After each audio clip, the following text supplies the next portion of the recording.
What is up, Ravens flock? Huge shout out for your support for the 410 Sports Talk. James and Glenn are the best in the business. They're killing it right now. They love talking Raven talk. Make sure you go subscribe to their channel. Let's go Ravens. Big trust. Welcome in, everybody, to another episode of 410 Sports Talk. James Haskell, along with my co-host Glenn Martin, and we're here to talk about what all of you are talking about today, and that is the trade request of linebacker Roquan Smith out of the Chicago Bears. Really interested to talk about this and where he could potentially end up. One team in particular that most of you are fans of if you're watching the show. But before we get into it, take a second, hit the subscribe button, turn on your notifications, hit the like button if you're enjoying the video and the content, and then certainly leave your comments below. We love interacting with you guys. But the season is approaching every single week, Glenn, and so make sure you guys hit that button, like I said, and turn on those notifications. But Glenn, let's get right into it. Roquan Smith has officially requested a trade. Yep. What does that have to do with the Baltimore Ravens? Well, immediately after, of course, this request was made public via Twitter, the rumors started to swirl as where would be a logical landing spot if the Chicago Bears honor Roquan's trade request, and he is in fact moved from Chicago before the season starts. And I think you have a graphic here that kind of immediately jumped to our attention here. And the top landing spot, according to CBS Sports, is the Baltimore Ravens. And this should come as really no surprise. I mean, the Ravens made a bunch of headlines in their attempts to land Bobby Wagner from the Seattle Seahawks before ultimately he kind of burned the Ravens and decided to stay on the West Coast and take his talents to LA, where he can face his former team twice a season. So the Ravens were obviously on the market for a marquee, talented middle linebacker. Now, the question is, Jimbo, did they then reallocate those resources that were intended for Bobby Wagner and a middle linebacker replacement elsewhere afterwards when they didn't land him? That I guess we'll kind of have to get into later on the video. But Jimbo, right now, he seems like a guy that would certainly fit and fill a need for the Ravens. What's your take on this being the landing spot? Yeah, I mean, I want to talk about that, but before we talk about that, actually, what I want to do is I want to get through his statement because I kind of want to talk about why he kind of wants to move on and what it is that he's upset about. So for those of you that don't have the audio version of this and just listening to this, or excuse me, the video, just listening to this audio, I'm going to read through this real quick. It's quite lengthy, but he says, the city of Chicago and all Bears fans worldwide have officially requested a trade. Just writing these words is deeply painful. I'm a kid from Macon County, Georgia. When I grew up playing football, you dream of making the NFL one day. However, playing the linebacker position, you never imagine getting drafted top 10 by the Chicago Bears. I'm a homegrown Bear, a dream come true for me to have an opportunity to put the Bears helmet on, wear the same jersey that the legendary linebackers did. It's an incredible feeling. Walking these hallways the past 4 years, you can feel the spirit. You feel the pressure to live up to that timeless history, that great legacy. Sounds really interesting. I dreamed of playing like Wilbur Marshall, Singletary, Briggs, Urlacher, Butkus since the day I was drafted. I vowed to play this position at a high level that upheld the standard that was set before me, to uphold that respect and honor, and I have. Unfortunately, the new front office regime doesn't value me here. This is where things get a little saucy. Yep. They've refused to negotiate in good faith. Every step of this journey has been, quote, take it or leave it, end quote. The deal sent to me is one that would be bad for myself and for the entire linebacker market if I signed it. I've been trying to get something done that's fair since April, but their focus has been on trying to take advantage of me. I wanted to be a Bear for my entire career, help this team bring a Super Bowl back to our city. However, they have left me no choice than to request a trade that allows me to play for an organization that truly values what I bring to the table. I haven't had the chance to talk to the McCaskey family, and maybe they can salvage this, but as of right now, I don't see a path back to the organization I truly love. I hope and pray you all can understand. I'm deeply sorry it has come to this. Sincerely, Roquan Smith. Wow. Yeah, not happy at all, Jimbo. So it seems like the bridge has been burned by this new front office regime, who, of course, did not draft Roquan Smith. So, it kind of leaves you wondering, do they hold him in the same value that the previous regime did when they drafted him? That remains to be seen. Maybe they don't value the position he plays. And their whole philosophy could just be different. It could absolutely. And that would be, that would be surprising to see, because let me just go over some of the things that Roquan Smith has done in his career. The guy has been nothing but spectacular, has done nothing but live up to the hype and expectation of being a top 10 pick at linebacker for the Chicago Bears. And just to, kind of give you a little insight, last year he had 163 total tackles with 3 sacks, including 95 of those being solo sacks. He also had an interception for a touchdown, a 53-yard return. I mean, he's second team All-Pro. I mean, the guy is just, he's just been an absolute stud. He was an all rookie team performer when he was drafted back in 2018. He's had over 100 tackles in every season, including the season in which he only played 12 of the 16 games due to injury. And outside of that, he's played in every single game in every other season apart from that 2019 year. So the guy, and just to give you a little comparison, again, 163 tackles this year. The middle linebacker who led our team in tackles this year is Pat Queen. He had 98 total tackles. So 98 for Pat Queen, 163 for Roquan Smith. So, yeah, the dude can play, Jimbo. Yeah, no, absolutely. And, it's funny because when you read through his statement, isn't he, you said it a second ago, but he is absolutely one of the guys that seems like he was born to put on the purple and black. The position, the passion, the as a part of his ethos as a person, the importance of legacy, of tradition, of, Mike Tomlin said the standard is the standard, and the standard is the standard here in Baltimore at middle linebacker. And that is what it is, right? So, man, this is really interesting. What it really comes down to, Glenn, is a few things, kind of like you said.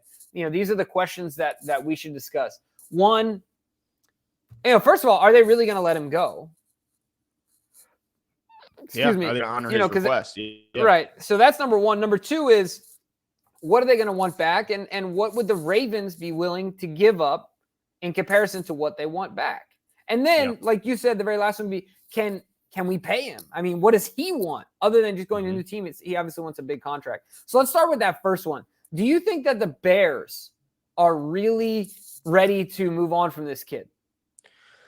You know what? I doubt that they want to move on from him. But at this point, if he's saying he's not willing to sign an extension, you guys can't come to an agreement, the only other option is to allow him to play out his final year and then let him walk, and all you receive back is a compensatory pick, which at best is a third-round selection. Whereas if you move him, you, in theory at least, could get more than just that third-round pick. You better get more than just that third-round pick, or you keep him and accept that comp pick. But, yeah, I think they ultimately will have to move him just to get something out of him, because they're not ready to win this year. Like, if they were on the precipice of winning, even with him saying I'm gone after this year, I'd consider keeping him, because he could be that piece that gets him over the edge. But now with where they're at in their franchise, I think you got to move them. Wow, interesting. The only reason I would say that it wouldn't be so clear cut is because this is a first year front office, and it sounds like they're already creating waves, and so who knows how these guys are going to fumble this thing, right? So maybe they aren't ready to give up on him because they aren't smart enough to realize, not that they're stupid, but lack of experience can lead you to, the way that we learn a lot of times through pain. Well, this could be a painful situation with them where they think that they can strong arm him or, coerce him into figuring this out. And then want to, so for that reason, hold on to him. And like you said, lose him for nothing. Yeah. And right now that's the intention, according to the general manager there. He says, this is Ryan Poles speaking, that he has every intention of convincing the All-Pro to stay in Chicago. But, now this is just reports coming out. Of course, we don't have any, we're not in the room with the negotiations going down. But apparently, according to NFL Network, the Bears gave Smith a backloaded offer that would not make him the highest paid linebacker and in it's actual backloaded. salary. Yep. So and include proposed de-escalators that no non-quarterback with a $15 million or higher contract has, which that is apparently one piece that has offended Roquan Smith and led to this request. So I think the bridge is quite a bit burned. But my thing is now, Jimbo, even if he's not requesting to have an obscene or outlandish deal, even if he's just requesting market value for an all-pro young stud linebacker is still a substantial amount of money. And with the contracts upcoming, namely Lamar Jackson's, do they even have the space to fit a guy that's expected to make north of 15 a year? There's definitely space because the salary cap doesn't exist for any other team but the Baltimore Ravens. I guess so. It feels that way, right? Like other teams figure out a way to make it work. If Eric DeCosta wanted to make the math work, he'd simply make the math work. So I think that there is just a matter of priorities. So to me, the space doesn't concern me because the Ravens will figure out how they got to do it. And so let's say that they want to get rid of him. They're entertaining calls. Let's say that the Ravens are interested and have a way to create space. Let's talk about now what this looks like. And I want to take it from the Ravens angle because the real question is, what are the Ravens willing to deal? All right. Yeah. As much as it is what the Bears would expect. Now, one thing that obviously is in our advantage in pretty much every situation, but certainly in this one, they're first-year GMs, and Eric DeCosta, he knows the thing or two about fleecing a GM. Yep, he's got a record. Yeah, so what do you think the Ravens, Glenn, knowing that they have to give him this substantial contract? Well, it might not be world-breaking, type money, but it's going to be the highest paid linebacker at his position in the NFL. Mm-hmm. I mean, that's the floor. So knowing they have to pay him that, what would they be willing to give up in your mind as a part of that? And one more thing, do you think that Patrick Queen would be part of the deal? Well, the Bears might want Patrick Queen to be part of the deal. The Bears may feel that he's got a lot of kind of unseen potential, and he's still extremely young, and maybe they feel that they could get him to stick around for a lot less than it's going to take to have Roquan. So yeah, Patrick Queen might be part of a trade package there. It looks like the Ravens could.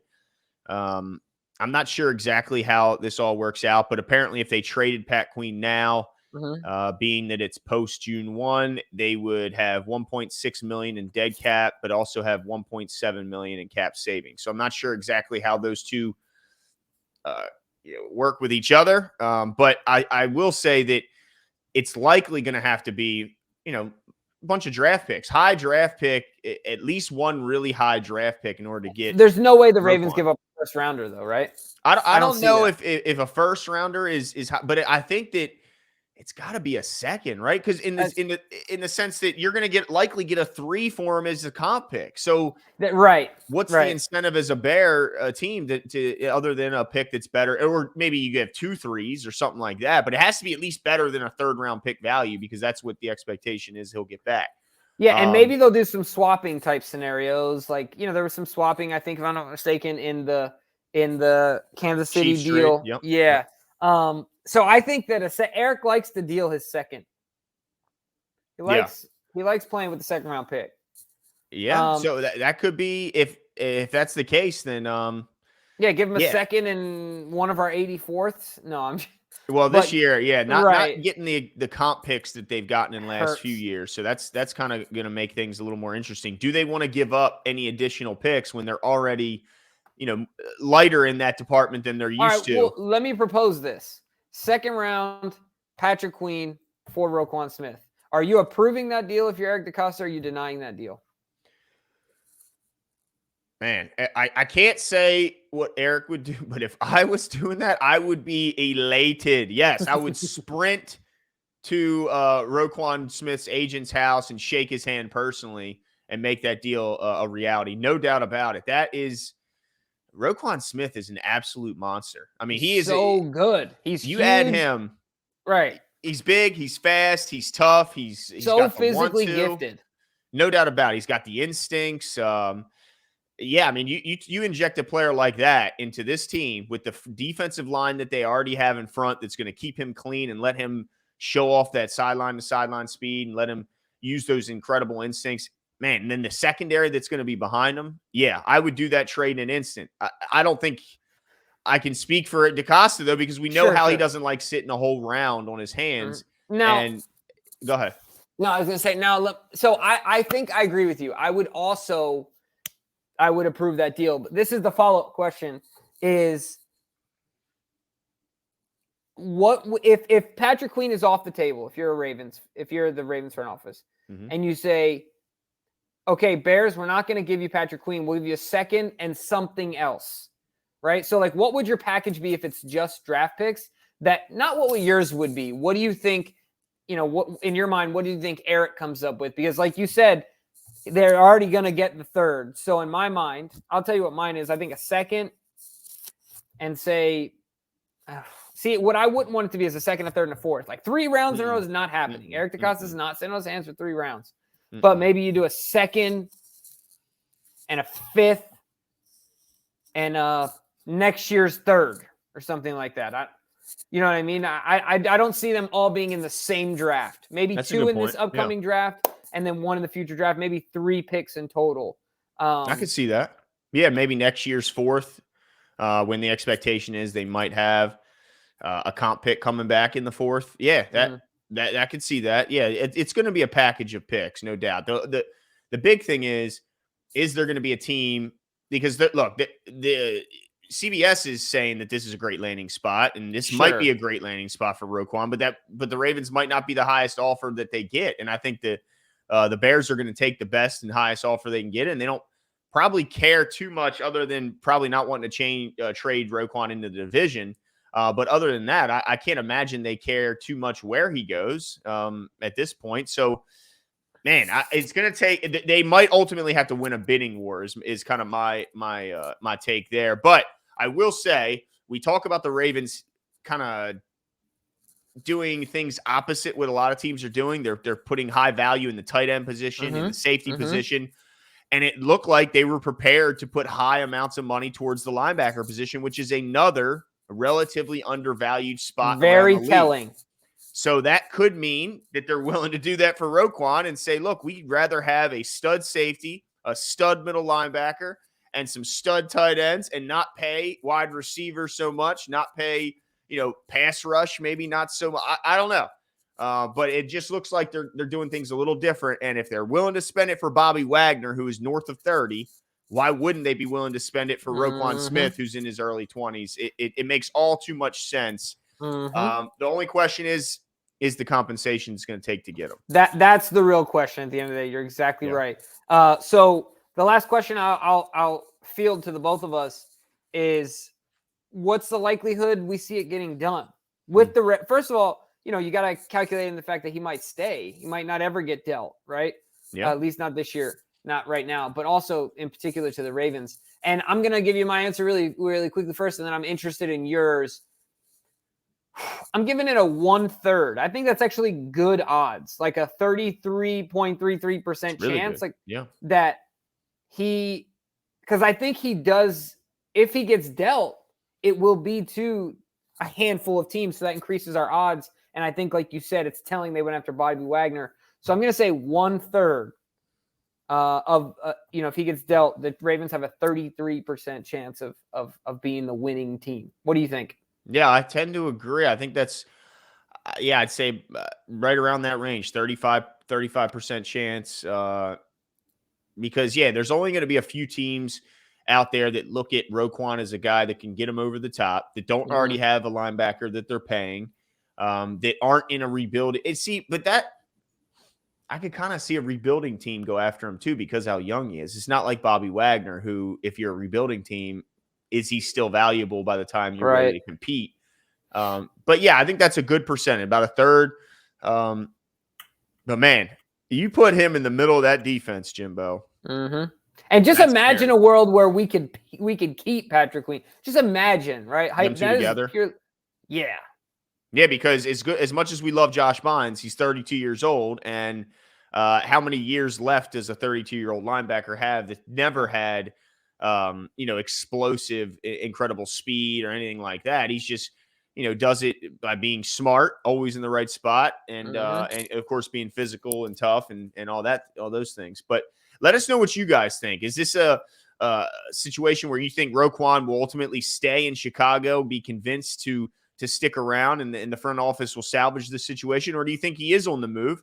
And if he is on the move, what percent chance do you give of the Ravens ultimately landing the stud all-pro linebacker before this season starts? It's late, halfway through camp already, so not a lot of time to get this done. But let us know what you think in the comments below, and we'll talk.